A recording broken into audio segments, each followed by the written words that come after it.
gravel being kicked onto the path. But that's what makes Neil Neil. Even Lacey spots the tiniest bits of fluff in the carpet and takes them to Daddy. I'll always remember when Neil first told me that he had met Michelle whilst on holiday in Mallorca. I knew he was smitten from that day forward. The first photo of them just looked so natural. His love and commitment showed when he made the big move to Yorkshire, where they now have a beautiful family and home. When I heard them making their vows today, I thought to myself, never a truer word spoken. Neil and I have been mates since we were toddlers. So young, I've never not known him in my life, thank God.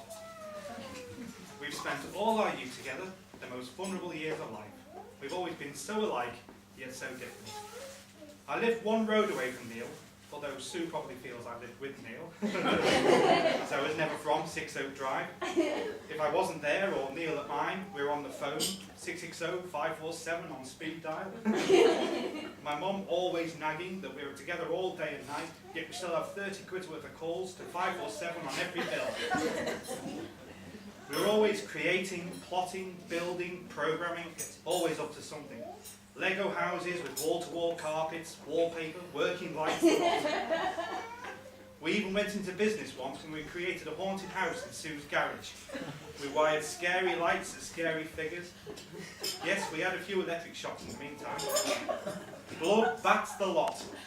All was going great until Neil closed the up-and-over door on Dave Jellicoe's head, and the mum government closed us down. Still, we made a grand profit of £1.40, so all was good. We used to make poor Vicky dial 0800 numbers, whilst we pranked innocent telephone operators, them listening to 3 kids asking bizarre questions. I can't remember what, but I hate to think. We'd hang up and then we would hear a knock at the door and run and hide in case it was the phone police. But it would just be Avon or Betterware calling. We even sent pizza to a neighbour's house once, but we won't go there.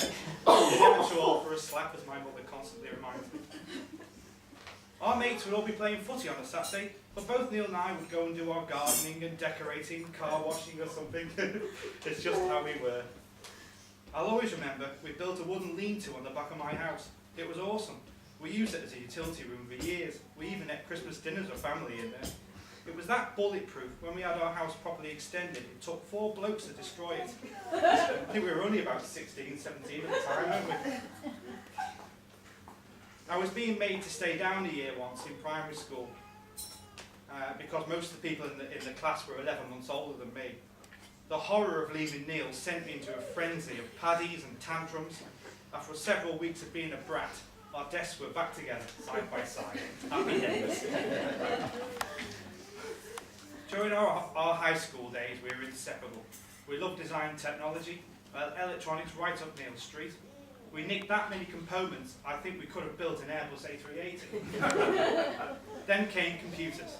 Yes, we were that old when we were in school, they didn't exist then, but they did come to light in the end. It became obvious this would be Neil's forte in life. I studied them with Neil right through high school and college and still couldn't understand 99% of what he did with them. It was amazing. Then there were cars.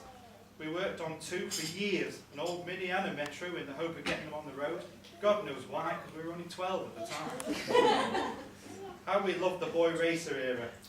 Alloys, body kits, amps, the lot. All powered by a breathless 1-litre engine.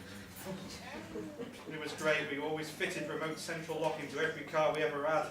And one day we even caused a dashboard fire doing it. I don't know what we did. Just going back to the school days, I'll always remember when we got